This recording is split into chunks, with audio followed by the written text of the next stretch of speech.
And Lydia Dumond is a trailblazer in men's wheelchair basketball and continues to break barriers. She became the first woman coach of a male wheelchair basketball team on the continent when she took over the national team, WheelaBoys. Since then, Dumond has continued to grow from strength to strength, with her latest triumph coming this past weekend when she was lauded as the coach of the series after leading the Kirloskar Lions to a record 8th wheelchair basketball series title.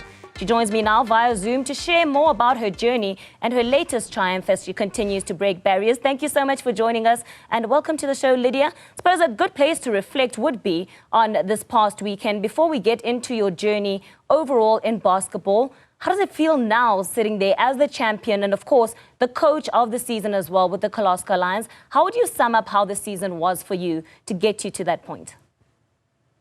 Yeah, thank you. It's nice being here. This season was very great. We all had a common plan. Everybody knew what I was expecting from them, and we just finished it. And I'm sure there must have been quite a number of challenges along the way. You were the team to watch if you're looking at the way that you performed throughout the season, unbeaten, and last year falling at that final hurdle in the final. What did it take for you to perhaps get that performance out of your team to be able to get over that line? Because you did stumble right at the final at the last time of asking.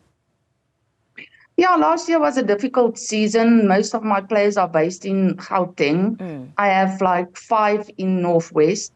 So to get them all to be a united front and everybody being on the same page was quite difficult. But I'm glad everybody stepped up this year and we were able to do it. Right, let's take a step back then and talk about you and, of course, continuing to break barriers in this world of wheelchair basketball. Take us a bit back in terms of how you got started, because many don't know the story around your husband being a player of the national men's team in wheelchair basketball and perhaps sparking an interest in you to get started in the game. Take us back in terms of what it is that drew you to wheelchair basketball. Yeah, in 2008, me and my husband went to a practice session and he wasn't really keen on starting his basketball career, but I told him, let's just see what happens. So I started as a spectator. Then from there, I got promoted to water boy. And then I just fell in love with the sport, the players, the atmosphere, and we went from there. And how challenging was it then dealing with that dynamic? Because you were later then appointed as the coach of the national men's team, first female on the continent to be leading a team like that. But you had the captain being your husband within that particular team. Did that present an additional challenge for you in terms of the team dynamics and making sure that you're able to perhaps keep things separate then in executing your duties? Yeah, see, it wasn't easy. Especially being a female, they don't tend to trust us so much. They think we don't know what we're doing. But as the years went on, we learned to have like a common thing between us. If I make a decision, he must just fall in. If he thinks I'm doing something wrong, I will listen. Usually I never budge on it, but we had this common, how can I say, communication thing within us. So if I say something, he will listen. If he says something, I might listen.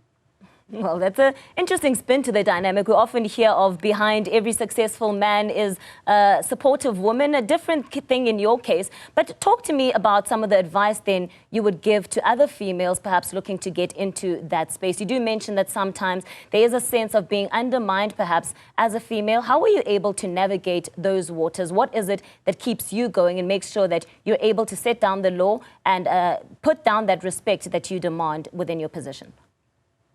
Yeah, I think the main thing is you have to be steadfast. You can't, for every small thing that happens, go and sit in a corner and cry about it. You have to know how to get over obstacles and just be unique in yourself. If you know you want something, you have to go out there and do it.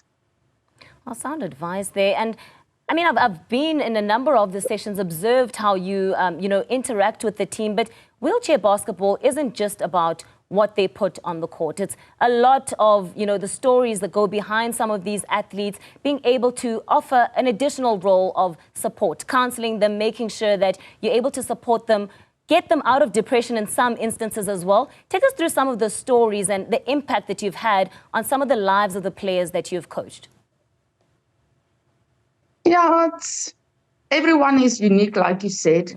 I love my players to bits. Even the other teams, they support me. They call me mama. So you have to be able to know how to promote your own players, how to support your own players. But on the other hand, you also have to be firm. You have to know and assert yourself.